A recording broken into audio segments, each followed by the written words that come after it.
temos agora um convidado muito especial. Ele é o palestrante mais requisitado do Brasil atualmente.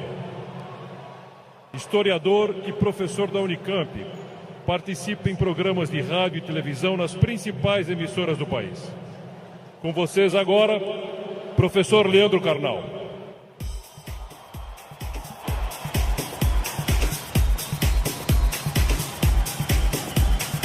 Boa tarde. Muito boa tarde. Um imenso prazer estar aqui no Rio de Janeiro. Bem, obrigado. Obrigado. Obrigado. Muito obrigado. Ainda bem que eu não sou tímido. É um imenso prazer estar aqui no Rio de Janeiro, cidade que eu amo tanto. E é um imenso prazer falar sobre o tema que nós vamos falar agora. O tema que nós vamos falar agora, se eu for feliz e vocês receptivos, como parece que são bastante, se eu for feliz e vocês receptivos, corre o risco, temos a chance de que seja um tema que transforme a vida de vocês. Por quê? Porque eu vou falar naturalmente de autores que eu estudo há 30 anos, eu vou falar das coisas que eu me dedico na universidade, eu vou falar de muitas coisas que vocês encontram nos livros. Mas, minhas senhoras, meus senhores, eu também vou falar das coisas que eu aprendi nesses 54 anos de vida, nesses 35 anos de magistério, e que eu tento transmitir através de livros, vídeos, programas e outras participações. Então, em primeiro lugar, vamos pensar numa pergunta que parece uma pergunta estranha, mas é de longe a pergunta mais importante. Por quê? Porque, obviamente, se num domingo à tarde eu tenho diante de mim esse imenso auditório, se num domingo à tarde eu tenho tanta gente que está aqui, é porque vocês estão dando uma resposta a essa pergunta. Vocês querem ser felizes. Vocês estão respondendo a uma questão importante sobre a realização da vida. Quanto mais consciente for essa resposta, quanto mais você tiver consciência do que você quer e do que você é, mais chance você vai conseguir de ser feliz. A pergunta que eu vou fazer, eu sei a resposta, porque eu estava ali atrás ouvindo essa maravilhosa rave aqui. A pergunta eu sei a resposta, porque nós estamos num clima de alegria, de entusiasmo.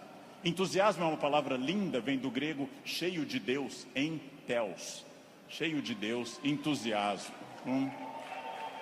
Mas eu vou começar fazendo uma pergunta que eu sei a resposta. É típico de professor isso. Se eu pergunto aqui nesse ambiente entusiasmado, com 27 mil pessoas cheias de energia, se vocês são felizes, eu sei a resposta. Pergunta, nesse momento, quem nessa distinta plateia se considera uma pessoa feliz? Acaba de falir o laboratório do Prozac. Não haverá mais depressão no planeta Terra. Bem, é óbvio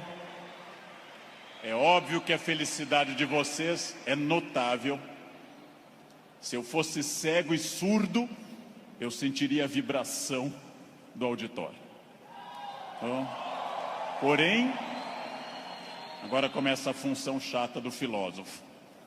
Amanhã, quando vocês estiverem afônicos, semi-surdos, amanhã, quando vier mais uma segunda-feira e mais uma, amanhã, quando vocês lerem os jornais, que são a coisa mais broxante que existe hoje no planeta, ler manchetes de jornais, amanhã vocês estarão talvez não tão entusiasmados quanto hoje.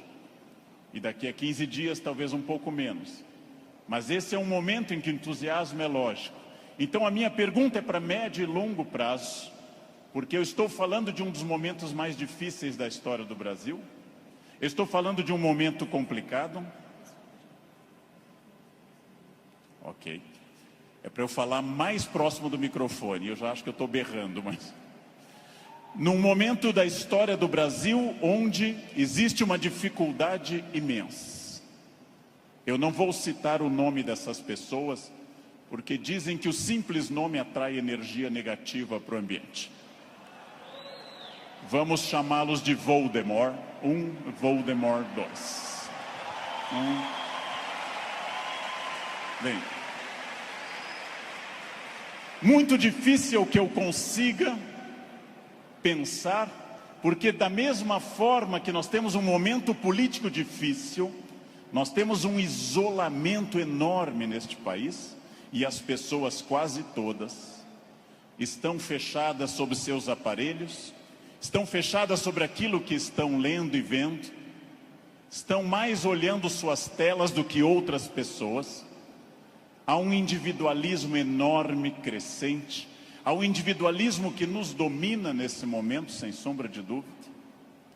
E eu vou traduzir esse individualismo nessa piada. Um homem tenta advertir uma senhora que se encontra em rumo de colisão e grita o núcleo duro da mensagem: vaca.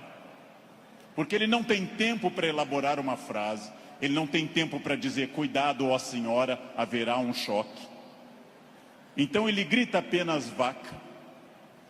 E ela que não olha para o rosto dele, e ela que não vê que o rosto dele é de preocupação e não de insulto, ela se vira e insinua que o casamento dele é uma sociedade aberta e não fechada. Bem,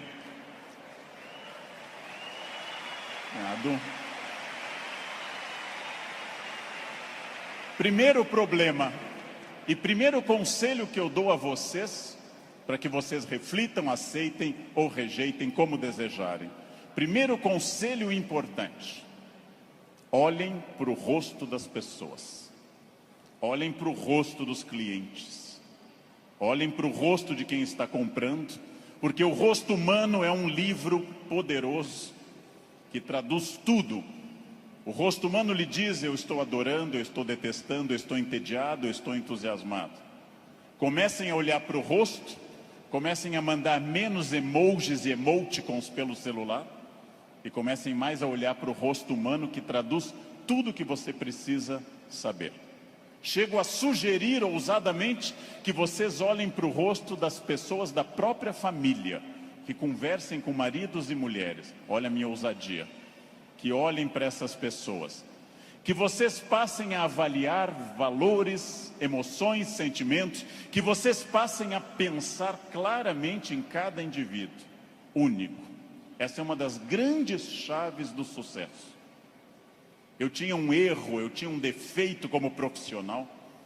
Há alguns anos eu entrava num grande evento como esse pensando o seguinte: acabei de chegar de Foz do Iguaçu, dei palestra lá, amanhã eu tenho que estar cedo em São Paulo, depois eu vou para a Bahia, depois eu tenho que voltar correndo da Bahia, porque eu tenho aula na terça-feira de manhã cedo em Campinas, e eu vivia no compromisso seguinte, eu vivia no momento seguinte. Isso é um defeito. Vivam no momento que vocês estão. Ao entrarem para conversar alguém, ao tentar uma venda, ao ler um livro, ao namorar, ao conversar com seu filho, ao fazer qualquer coisa importante na sua vida, entre inteiramente naquilo. Não fique pensando o que vem depois. Faça daquela experiência única, e que a pessoa que está com você não entenda e não sinta, em hipótese alguma, que ela é um obstáculo ao seu horário, que ela é um obstáculo à sua realização. Entreguem-se a isso. Quais são os meus valores? De novo, parece uma pergunta estranha, mas é uma das perguntas mais importantes que nós temos. Qual é o seu valor? Qual é o seu valor principal? Qual o seu valor auxiliar? Que faz você se emocionar? O que move seu coração, o que impulsiona seu despertar? Quais as ideias que você tem mais fortes pela manhã? Com que você dorme pensando em quem? Estes são seus valores. Decidiu que seus valores são família, dinheiro, um equilíbrio entre os dois? Decidiu que seus valores são viagens, família, dinheiro, um equilíbrio entre os três? Perfeito. Definido o valor, procure este valor obsessivamente, sem cessar em nenhum momento.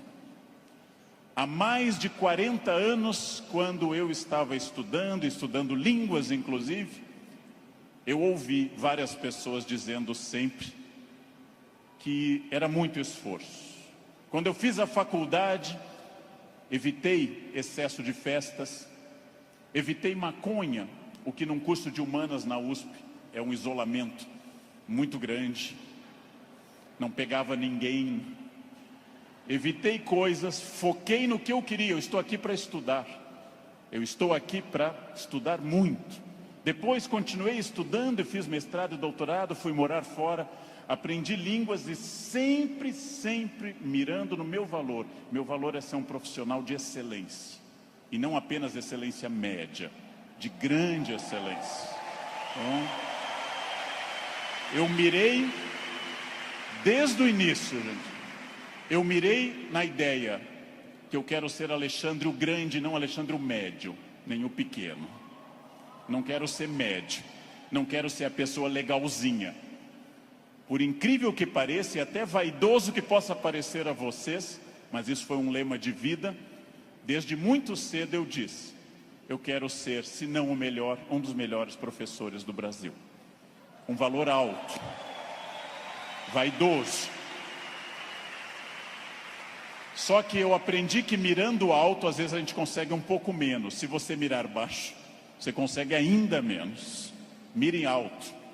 Não tente ser o melhor vendedor do condomínio, é muito pouco. Não tente ser a melhor pessoa da rua, é muito pouco. Mirem alto. Mirem alto e busquem isso. Eu quero ser o melhor vendedor do Brasil. Simplesmente isso. Se alguém acha que não pode, ache os instrumentos para poder. E aí um outro conselho importante. Querem saber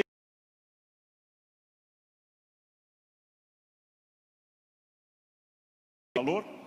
São aqueles semi-amigos. Semi-amigo é o inimigo que lhe abraça. Chegam a você e lhe dizem, você tem sorte, né? Nossa, você tem muita sorte. Prestem atenção nessa frase que o tio Leandro vai dizer. Sorte é o nome que o vagabundo dá ao esforço que ele não faz. Então, sorte existe, sim. Eu não controlo tudo. Eu não sou Deus, eu não controlo tudo. Por vezes eu estou em Congonhas, o avião tenta aterrissar e arremete. É para testar a força do esfíncter de vocês. Eu não controlo tudo, mas aquilo que eu controlo, e é bastante, eu sou sócio majoritário da minha existência, e para isso eu preciso de equilíbrio. Equilíbrio é fácil perceber quando está faltando. Se vocês não trabalharem, perderão a família. Se vocês só trabalharem, perderão a família também. Equilíbrio é um diálogo constante. Estou cuidando do meu corpo é funcional, o corpo tem que ser funcional. Eu tenho que sair do sofá sem auxílio de muitas pessoas. Eu tenho que ser capaz de subir uma escada sem tenda de oxigênio. O corpo tem que ser funcional até a idade que ele é funcional. Ou seja, equilíbrio é aquilo que nós estamos em plena crise. Estamos em plena crise. Só que há pessoas neste ano de crise que perderam, outras se mantiveram e outras prosperaram. Então não é a crise que faz diferença, é a sua reação diante dela. A crise veio para todos os 206 milhões de brasileiros. Há pessoas que afundaram, há pessoas que mantiveram o que tinham e há pessoas que hoje estão melhores do que estavam há algum tempo. É claro que hoje, no momento da crise, eu vou dar uma pista histórica importante. O que é crise? É quando eu tenho muitas perspectivas diante de mim. Só que a crise é aquilo que separa o amador do profissional. Todo mundo sabe dirigir numa boa estrada em dia de sol. Pouquíssimas pessoas sabem dirigir numa estrada com chuva à noite esburacada. A crise separa quem é bom de quem é ruim, o amador do profissional, de quem veio o mundo a trabalho ou a passeio. Todo mundo sabe, em situação sem estresse, ser calmo. Poucas pessoas são calmas em situação de estresse. Todo professor é ótimo se a turma for ótima. Poucos professores são bons quando a turma é resistente. Todo mundo pode vender para o cliente fácil. Pouca gente pode vender para o cliente difícil. É o cliente difícil que separa o amador do profissional. O outro não precisa. Importante. Crises passam sempre, sem exceção. Toda crise passa. E aqui já vem a pergunta: onde você quer estar quando essa crise passar? Com quem? Onde você quer estar quando essa crise passar? Eu quero fazer muitas perguntas importantes para nós. Vamos agora testar uma questão importante. Quase todo mundo no Brasil está pessimista. Há um pessimismo dominante. Ótimo. Mais fácil ainda de trabalhar. Por quê? Vamos testar a idade de vocês. Quem lembra dessa personagem, provavelmente tem curso de datilografia. Quem lembra dessa personagem fez prova com um mimeógrafo. Provavelmente teve Orkut. Quem lembra dessa personagem é uma pessoa experiente. Essa hiena, um desenho animado da década de 60 e 70, a hiena Hard ficava dizendo: ó vida, ó céus, ó azar. Ela era pessimista, porém tudo que a hiena dizia que podia dar errado, dava.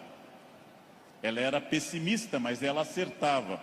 Por isso que eu quero dizer a vocês que o pessimismo pode ter alguns valores.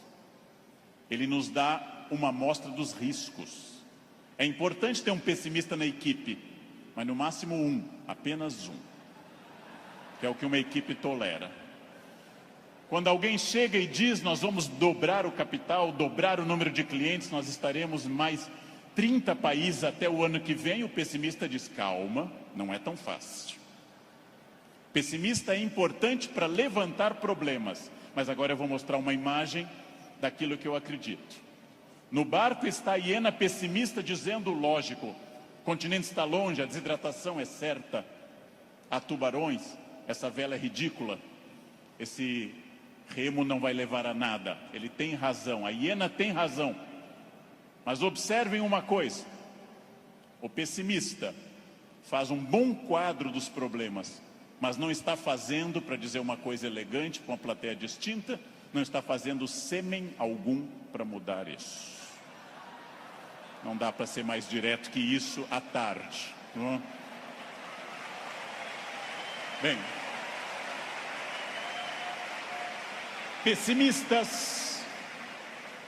pessimistas são bons para levantar os riscos. Pessimistas são péssimos para resolver os problemas. Para eu resolver um problema, para eu resolver qualquer coisa, eu preciso de um otimismo obsessivo. Se eu não for otimista, gente, eu jamais teria casado. As estatísticas me contrariam. Casamento é submarino, pode flutuar, mas foi feito para afundar. Foi feito para afundar. Se eu não fosse tomado de um otimismo obsessivo e doentio, eu não teria filhos, porque é um investimento de retorno muito ruim. Filhos nunca amortizam o que você investe neles. Com filhos você nunca chega ao topo. Pelo contrário, você vai investir centenas de milhares de reais e vai ouvir a frase: eu te odeio. Filho não vale a pena. Casar não vale a pena. Porém, se nossos pais não tivessem tido esse otimismo obsessivo, nenhum de nós estaria aqui hoje. Então, mais uma vez, um conselho forte. Ouçam os pessimistas. Para pessimista não vale a mãe é sempre otimista com vocês. Ouçam um cunhado é bom para isso. Ouçam o cunhado. Ouçam os pessimistas. Vejam o que eles têm a dizer, agradeçam. Enquanto eles falam, tenham aquela reação bovina. Ouçam. Depois agradeçam e comecem a trabalhar com otimismo total. É só assim que se cresce. É só assim que se consegue alguma coisa. Eu não sei quem governará o Brasil no ano que vem. Pela tradição republicana, o pior possível, mas ainda não escolhemos. Eu não sei, aliás, nem quem governará o Brasil no fim deste ano. Eu tenho total incerteza, mas quero garantir a vocês que, apesar da imprevisibilidade, há uma chave na mão de vocês chamada preparo. Quem daqui ler mais livros sobre técnicas boas de venda, estudar mais psicologia de vendas, quem tiver mais método, quem for mais otimista, quem for mais metódico, não sabe o que vai enfrentar, mas estará melhor do que quem não fizer isso. Não sei onde estaremos, gente. Não sei onde estaremos. Vejam, em nenhum momento na graduação de História e Filosofia, em nenhum momento fazendo mestrado ou doutorado ou estudando fora, eu imaginei que um dia eu teria a honra de falar para essa plateia tão numerosa e entusiasmada. Em nenhum momento. Jamais. E não obstante, ter estudado me trouxe até aqui. Ou seja, essa é a chave. Pergunta óbvia, onde você quer estar o ano que vem? Eu não sei o ano que vem, eu não sei 2018, eu não sei 2027, daqui a 10 anos. O futuro é sempre nebuloso. Gente que há 2, 3 ou 4 anos governava este país e tinha uma renda maior que todo esse auditório junto. Hoje está tendo uma hora de sol em Curitiba. Então, o futuro é sempre oscilante. Porém, vamos transformar essas palavras. Substituamos passado por experiência, o que os trouxe até aqui. O presente, ação, esse encontro aqui na Barra. O futuro é estratégia, o que vai ser gestado nesse dia para o que vem pela frente. Se vocês pensarem em futuro como estratégia, entenderão que sim, o futuro é absolutamente imprevisível. Mas quanto mais estratégia eu tiver, mais eu vou controlá-lo. A chuva vai vir para todos. Quem souber nadar melhor vai sobreviver. Esse é um dado óbvio. Bem, mas eu erro bastante. Eu, Leandro, sou hoje melhor professor, porque já errei bastante. Eu, Leandro, erro. Errar é humano. Lembrem que no nosso mito fundacional, judaico-cristão, a primeira empresa do mundo chamou-se Éden, e o proprietário selecionou 2 funcionários, dali mesmo, não fez seleção externa, criou ali dentro do Éden mesmo. Deu apenas uma regra, fez uma semana de compliance e deu apenas uma regra. Só não pode comer uma fruta, o resto tudo pode. Foram lá e comeram. Foram demitidos por justa causa. Foram para o mundo, tiveram 2 filhos. Um matou o outro, Caim matou Abel. Primeira família do mundo, a mais próxima de Deus. 2 infratores, um assassino e um cadáver. Essa é a primeira família do mundo. Uma família que tinha tudo para dar certo, gente. Não tinha sogra, não tinha nora e não tinha genro. Uma família perfeita. E deu errado.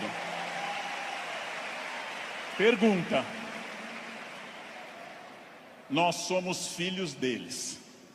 Errar é humano. Significa que todos que estão aqui, com exceção dos mentirosos, já erraram. Só os mentirosos nunca erraram, porque são mentirosos e dizem que nunca erraram. Faz uma coisa que eu treino há mais de 50 anos diariamente. Eu treino andar. Faz mais de 50 anos que eu treino diariamente e eu tropeço. Erro é um recado. Erro é um recado enviado para dizer que você pode mudar de estratégia, tem que aprender, tem que ter cuidado. Erro é fundamental. Errou, não conseguiu, não atingiu meta, falhou, ótimo. Se você aprender, você será melhor. Senão será só um chorão. Aprenda.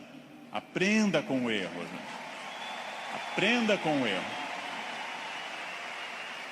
Erro lhe tira da zona de conforto. O que é a zona de conforto? É aquilo que me deixa satisfeito, feliz. Zona de conforto é aquilo que estraga o meu desafio. Ostra feliz, diz Rubem Alves, ostra feliz não desenvolve pérola. A pérola é a resposta da ostra a isso. Por que a ostra faz uma pérola? Porque um grão de areia a incomoda e ela reveste com madrepérola. Sem isso a ostra não produziria pérola. Zona de conforto é aquilo que lhe deixa repetindo. Eu caso, e caso como todo mundo com entusiasmo, querendo cuidar muito, fazendo muito afago e afeto, e vou ficando mais confortável no casamento, passo a ficar mais tempo no sofá, passo a usar moletom, passo a beijar minha esposa na testa, sinal claro de declínio erótico. Passo a chamar minha esposa de mãe, que é para não ter nada sexual mais, porque com a mãe ninguém tem nada.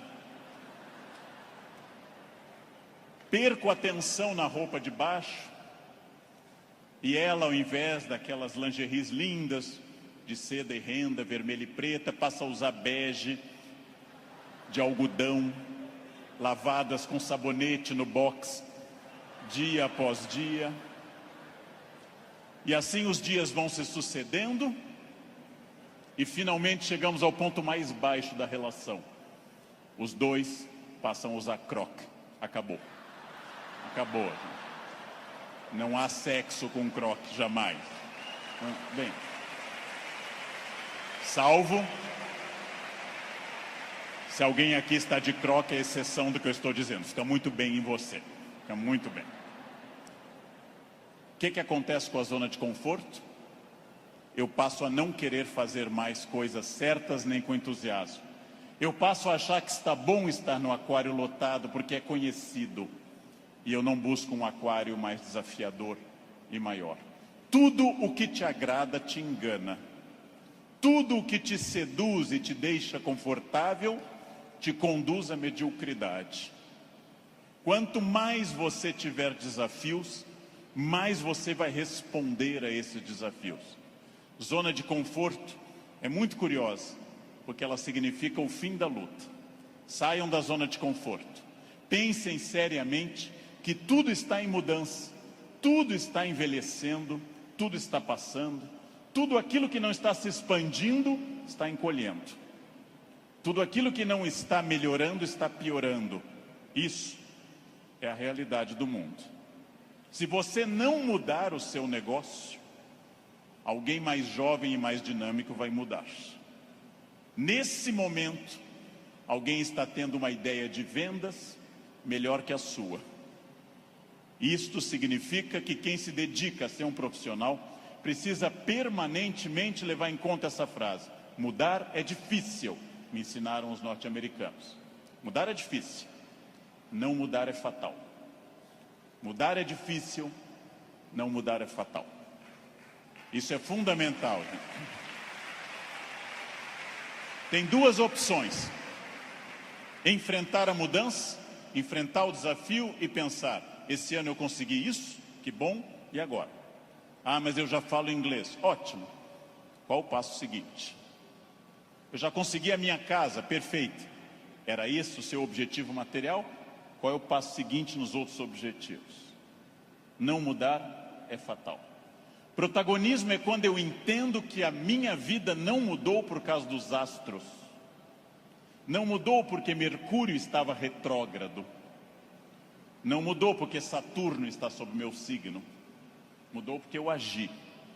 Mudou porque eu fiz alguma coisa. Protagonismo é isso. Não é fácil tomar essa decisão. Não é fácil olhar além do horizonte e perder essa ação reativa de quem simplesmente acha está faltando isso, está faltando aquilo. Não é fácil. Não é fácil essa transformação. A visão além do horizonte pressupõe racionalidade, pressupõe previsão.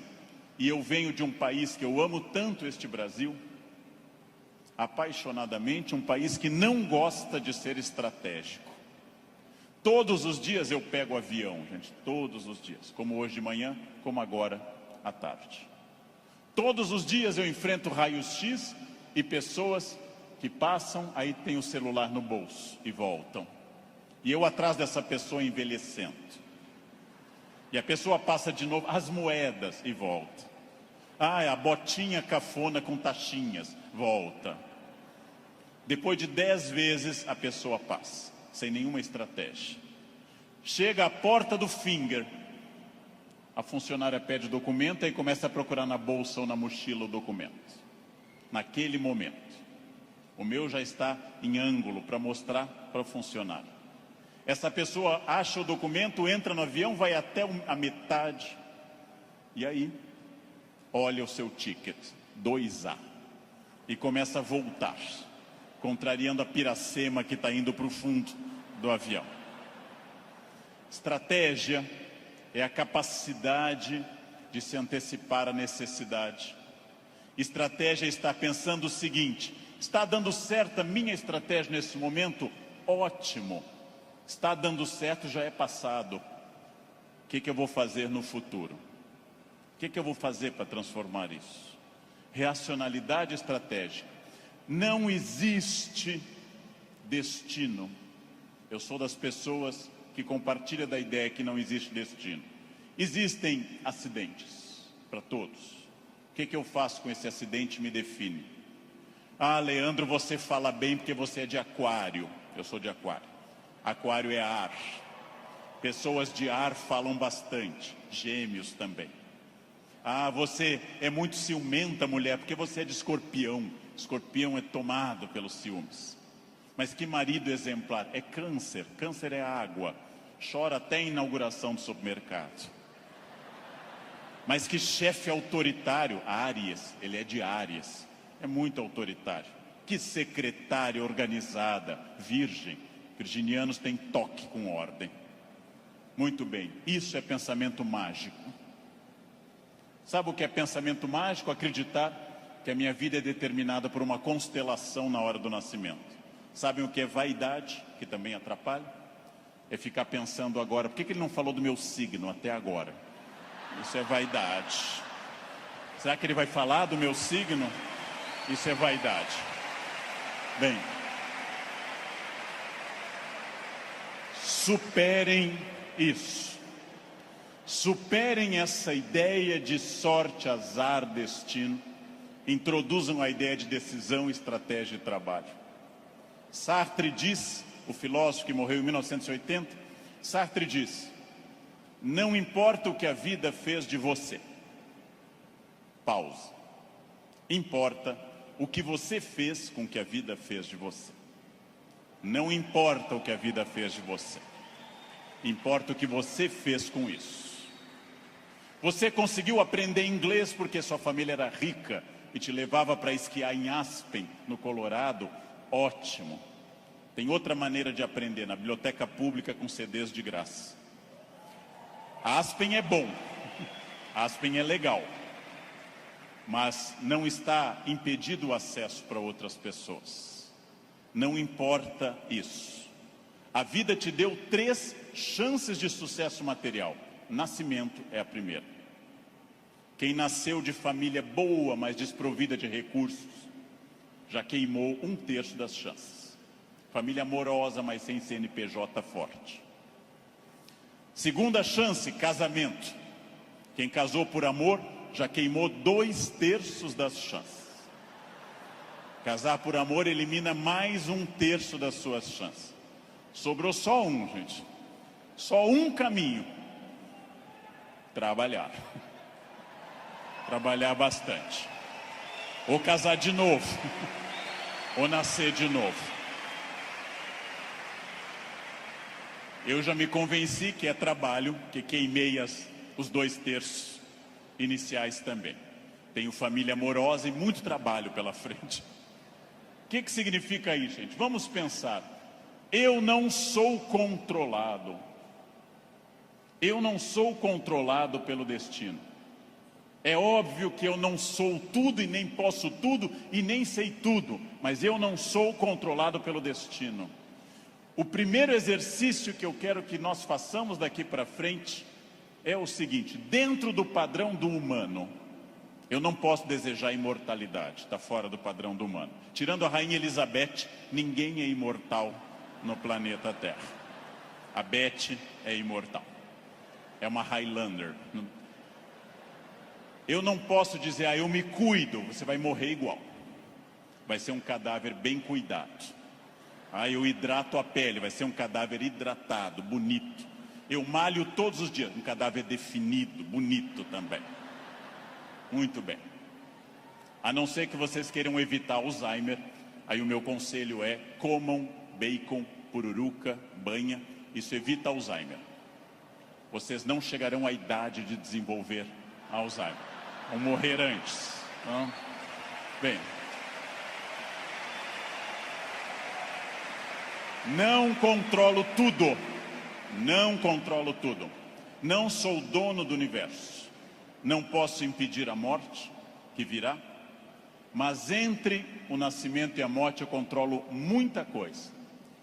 Toda crença em destino, vocação, talento, é uma crença que tende a disfarçar o que de fato faz a diferença. E o que de fato faz a diferença é o esforço. Eu tenho uma sorte imensa quando as pessoas me dizem: Leandro, você tem sorte. Eu tenho uma sorte imensa.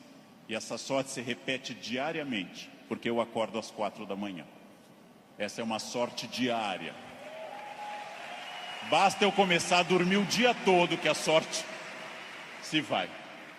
Ninguém me controla e eu acredito, como os filósofos gregos, que a vida pode ser mais racionalizada. Eu acredito que eu tenha condições de interferir na minha vida. Eu acredito que quando eu faço a pergunta, o que estamos fazendo de nós mesmos, eu posso dar uma resposta objetiva e prática. O que eu estou fazendo de mim? É um momento para pensar. O que eu estou fazendo de mim? Essa é a vida que eu estou querendo levar? Com as pessoas que eu quero? A vida é muito curta, gente, é muito rápida, é muito passageira. E ouçam alguém de mais de 50. Depois dos 40 parece ficar mais rápido ainda. Parece que passa numa velocidade incrível. A vida é muito curta para que se perca tempo numa existência medíocre, numa existência pequena, numa existência fraca. A vida é muito curta para que eu tenha uma família que eu não ame, para que eu tenha um emprego que eu não goste, para que eu tenha um trabalho que eu não me dedique. Ela é muito curta para eu ser medíocre. É muito pouco tempo para isso. Perguntem o que estamos fazendo de nós mesmos e sigam o conselho que Sócrates fundou a filosofia ocidental: conheçam-se, conhece a ti mesmo, conhecimento de si. Sigam esse conselho. Sigam essa ideia de saber quem vocês são. Se eu me conhecer, ninguém me ofende. Se eu me conhecer, ninguém me ataca. Já disse isso várias vezes na internet. Quando alguém me xinga no trânsito, eu tenho que saber se a pessoa está dizendo a verdade ou mentira. E nos dois casos eu não posso me ofender. Conheçam-se. Saibam quem vocês são. O ano passado um aluno bateu a porta na minha cara e gritou: careca. O que eu vou dizer para esse aluno? Não. Retire o que você disse. Não. Estou ofendido. Vejam, as pessoas têm direito a dizer o que querem. É um direito constitucional. Eu só me ofendo quando eu concordo com elas. Ataque é veneno. Veneno só funciona se eu tomar. Ataque é veneno, eu preciso tomá-lo. Então, se eu não tomar, o veneno não funciona. Já ouvi no trânsito de São Paulo e gravei um programa sobre isso uma vez, um café filosófico. Alguém me gritou, insinuando que minha mãe exercia atividade erótica remunerada. Examino a biografia de minha mãe, hoje com 80 anos. Na juventude ela está sempre com o rosto fechado nas fotos, como era próprio daquela época, nunca sorrindo.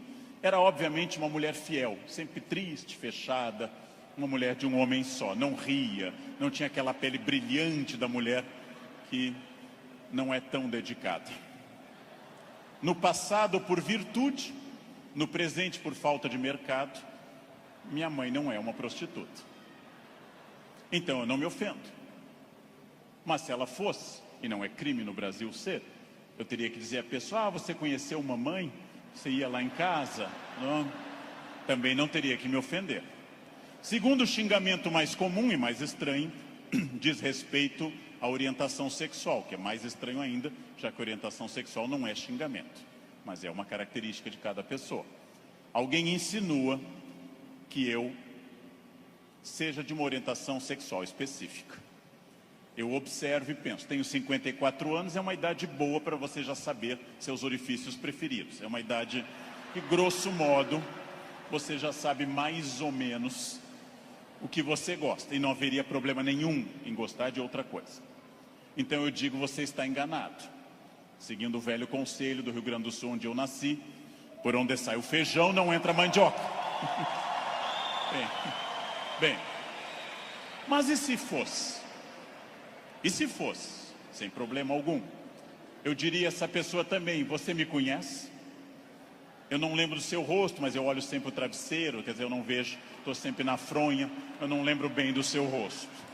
Sem problema também. Quando alguém lhe xinga de velha, de feio, de babaca, de filho de alguma coisa, quando alguém lhe xinga até dizendo um time de futebol específico, que eu não vou repetir, resta você saber, a pessoa está certa ou errada. Se ela estiver certa, ela não está me ofendendo. Se ela estiver errada, está me ofendendo. A vida é muito curta para que eu perca tempo com babacas cheios de ódio. A vida é muito curta para isso, né? É muito curta. Evitem esse problema. Quem se conhece não se olha como Superman, e na verdade é o pateta. Quem se conhece sabe dos seus limites e explora esses limites ao máximo. Quem se conhece sabe, talvez eu não tenha vindo ao mundo tão bonito, talvez eu não tenha vindo ao mundo tão alto, tão rico, tão hábil em línguas. Eu posso fazer muito com isso, muito. Posso esticar esses limites ao máximo. É fundamental conhecer-se. Sempre, sem exceção, sem nunca perder de vista que consciência é a chave da transformação. Consciência é a chave de todas as transformações. Respostas claras, objetivas para a pergunta que eu fiz no início. O que eu quero? Onde isso vai me levar? Quem sou eu? Isso me torna ou não feliz? Consciência. Controlar a vaidade. O principal elemento de descontrole de uma vida.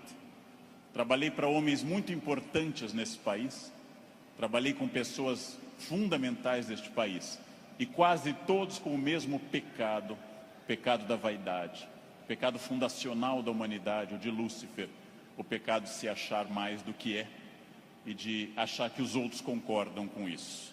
Mire em ser mais do que você é, mas saiba exatamente quem você é, para que o mundo não precise lembrá-lo disso com frequência. É melhor que qualquer pessoa, cobramos mais o corpo com roupas e alguém diga, nossa, você está muito bem, poderia deixar mais alguma coisa à mostra, do que alguém que diga, vai colocar uma burca, meu filho, tá demais. Quer dizer, esperem, saibam quem vocês são, saibam quais as lutas que valem a pena. Por quê? Porque a vida oferece algumas lutas muito boas. Família é uma delas.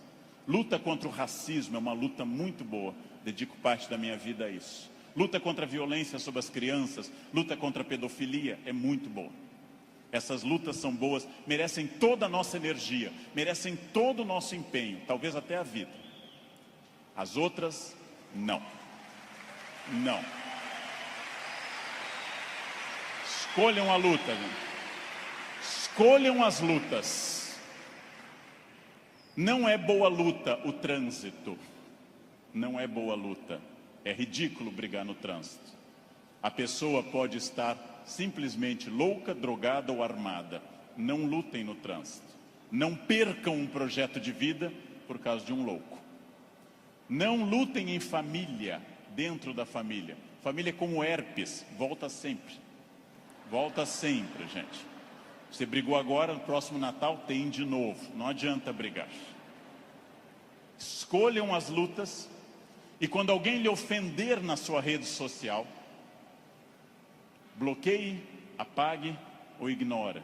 Rede social não é um bom espaço de luta, é perda de tempo ficar brigando em rede social. Escolham as lutas, gente.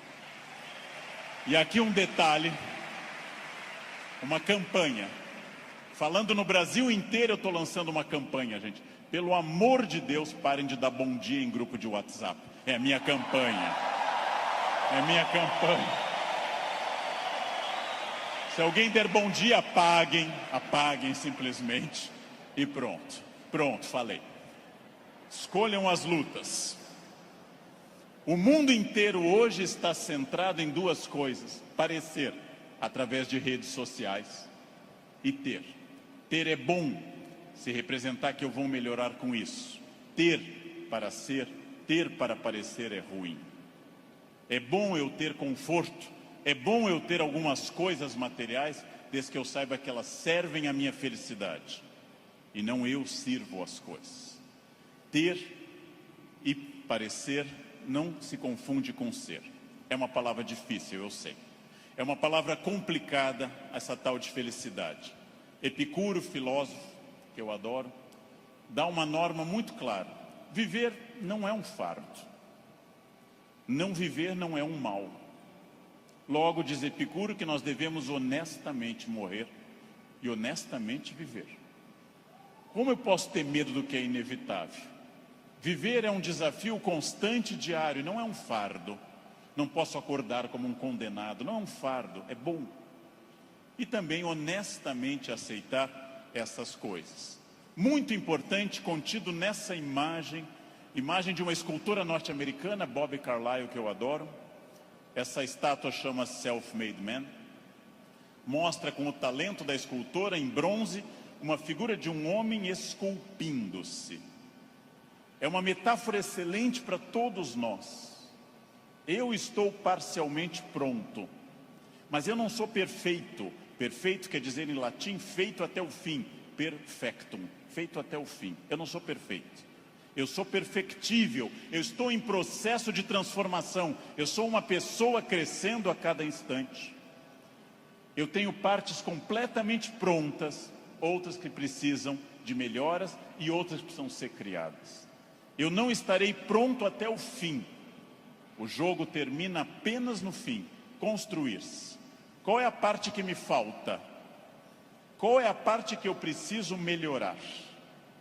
Qual é a parte que eu tenho que transformar?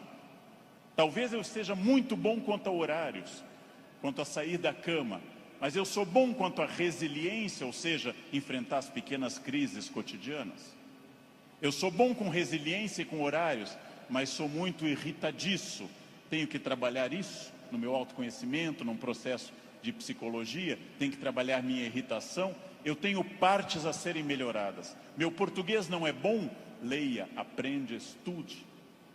Eu tenho partes a serem melhoradas. É isso que nós chamamos de construir-se, fazer-se, tornar-se melhor. Não acreditar naquela síndrome de Gabriela, cravo e canela. Eu nasci assim, eu sou sempre assim. Gabriela, não existe isso. Não existe nada que eu não possa transformar dentro do padrão do humano. Construir-se. Fazer algo novo, fazer uma ideia nova, interferir no meu corpo, na minha renda, na minha família. Freud morreu em Londres fazendo essa pergunta nos seus 2 últimos anos de vida, 1938 e 39. O que as pessoas buscam tanto a infelicidade e quando encontram, ficam admiradas como se fosse uma coisa surpreendente? Por que as pessoas mantêm uma família difícil, em ambiente difícil? Por que fazem programas ruins, estressantes? Porque ano após ano repetem o mesmo erro. E depois, quando vem a infelicidade, na forma de insônia, ansiedade, depressão, angústia, elas ficam surpresas. O que houve com a minha vida? Houve o que você fez.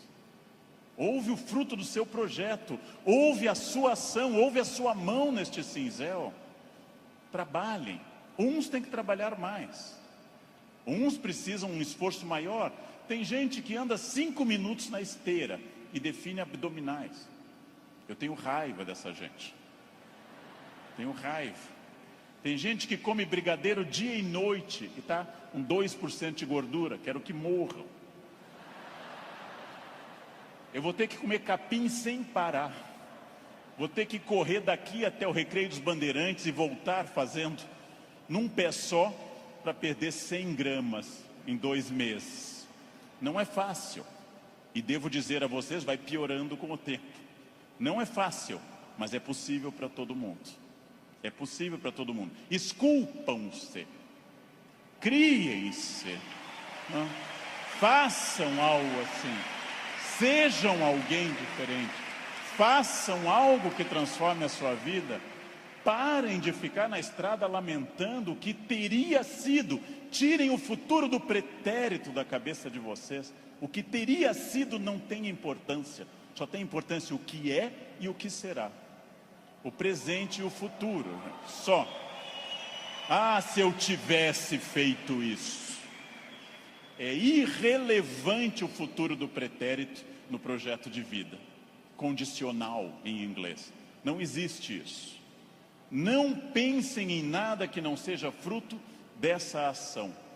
É isso que eu tenho perseguido sistematicamente nos últimos anos. Aquilo que eu quero, as metas que eu desejo, o mundo que eu quero ver. Seguindo o conselho do grande Mahatma Gandhi, líder da Índia, seja você o mundo que você deseja ver, ou seja, anuncie em você o mundo que você deseja ver. Como eu quero um mundo mais ecológico, eu vou reciclar lixo em casa. Como eu quero um mundo mais humano e mais educado, eu serei mais humano. Como eu quero um trânsito mais cidadão, eu serei um melhor motorista. Como eu quero combater a violência entre as pessoas, eu serei menos violento. Eu sou a transformação que eu quero ver no mundo. Parem de se espelhar no mundo, construam essas coisas, digam a si mesmos onde querem estar, com quem, com qual corpo, com qual renda, em qual casa, e persigam esse objetivo. Persigam esse objetivo. Pronto. Simples. Num livro que eu acabei de ler, conta o autor que o grande pianista deu um concerto aqui no Rio, Arthur Moreira Lima, que eu admiro muito, tocou maravilhosamente Chopin, e ao final uma senhora simpática chegou e disse a Arthur Moreira Lima: nossa, eu daria minha vida para tocar como o senhor toca. Ele respondeu: eu dei a minha. Essa é a chave. Eu dei a minha. Eu dei a minha vida significa eu fiz todo o esforço para isso. De novo a pergunta com a qual eu iniciei essa fala. Você é feliz? Esse grupo respondeu com entusiasmo que era feliz. Perfeito. A gente sabe que talvez, uma ou outra pessoa aqui, 2 ou 3, talvez não sejam tão felizes, mas levantaram a mão porque ficava chato. Talvez. Mas a próxima pergunta é muito importante também. Se há algo que me incomoda, em qualquer campo, se há algo que me perturba, se há algo que me tira o sono, se há algo que eu poderia melhorar, se eu quero um outro modelo, o que pode ser feito a partir de hoje para mudar esses pontos complicados? Em janeiro eu me reuni com os meus alunos E um deles me disse, depois do carnaval eu vou estudar francês. E eu disse, você vai desfilar? Você é destaque em alguma escola? Você vai trabalhar na escola do samba, na cidade do samba? Não, então começa essa noite, e não depois do carnaval. Essa noite. Não depois do carnaval. Segunda-feira eu vou perder peso, não. Hoje. Vão a pé para casa. Começa hoje. Eu preciso ir até São Paulo a pé essa semana. Vocês não podem pensar nisso para depois. Eu tenho um assistente que, vendo tudo que eu faço para o Natal em família, eu gosto muito da festa de Natal, sou um fascinado pelo Natal, adoro festa de Natal. Ele disse, nossa, como eu gostaria que o Natal fosse assim lá em casa. E eu perguntei, e o que você acha que acontece para ser assim na minha casa? Anjos descem dia 24 e trazem a ceia e as atrações prontas, ou você me vê desde outubro no telefone, indo atrás disso? O Natal será o que você quiser que ele seja. Será o que você quiser que ele seja. Se o seu Natal é depressivo, se o seu Natal é aquele que toca Jingle Bells e você chora, se o seu Natal é depressivo, é uma escolha sua, respeitável. Você gosta de Natal assim. Se o seu Natal é alegre, é uma escolha sua. Isto vale para tudo que vocês decidirem. O que pode ser feito para mudar os pontos complicados? Onde eu posso transformar quem eu quero ser daqui para frente? Eu digo isso sabendo que é fácil dizer e é complicado fazer. E o que eu ganho se eu for estratégico, consciente? O que eu ganho se eu tiver autoconhecimento? Estou recapitulando o que eu falei. E o que eu ganho se eu fizer as perguntas certas e me esforçar para atingir esse objetivo? A resposta disso é óbvia, é a vida plena. O que é uma vida plena? É a vida que eu controlo de acordo com a minha felicidade. Pessoas não plenas são aquelas que dizem que são levadas. Não dei sorte. Tentei, mas foi assim. Minha família não é uma família de sucesso. Eu tentei, mas não era o que eu queria. Não, você não tentou suficientemente. Acontece que para conduzir a uma conclusão tem uma coisa terrível. O fracasso é uma das coisas mais confortáveis que a espécie humana inventou. O fracasso é agradável, me tira toda a responsabilidade. Não dei certo, fui à falência, adquiri um vício, eu bebo até cair. O fracasso é super confortável, porque ele me faz parar de lutar. No momento que eu paro de lutar, eu me sinto tranquilo. O fracasso é um quarto confortável, o sucesso é um quarto desafiador. O fracasso é uma coisa que agrada a maioria das pessoas, por incrível que pareça. Por isso tanta gente gosta do fracasso. Por isso tanta gente fica no fracasso. Por isso que tanta gente leva um casamento ruim 30 anos. Fica num emprego ruim 30 anos. Não faz uma coisa certa uma década inteira e pensando, não deu. Porque isso é confortável. É confortável. E aí volto à pergunta que eu fiz aos senhores desde o início. Volto a essa pergunta fundamental. De fato, o que eu quero? Quem eu sou? Onde eu quero chegar? Com quem eu quero chegar? Quais são meus objetivos? Se eu tiver consciência profunda, eu transformo por completo. Então, a primeira pergunta vocês já deram a resposta.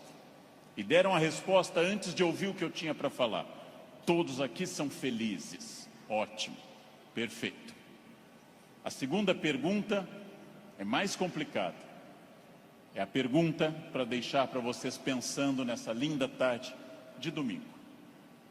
Quem daqui quer, nos próximos 10, 20 ou 30 anos, quem daqui quer continuar sendo feliz, com êxito e feliz?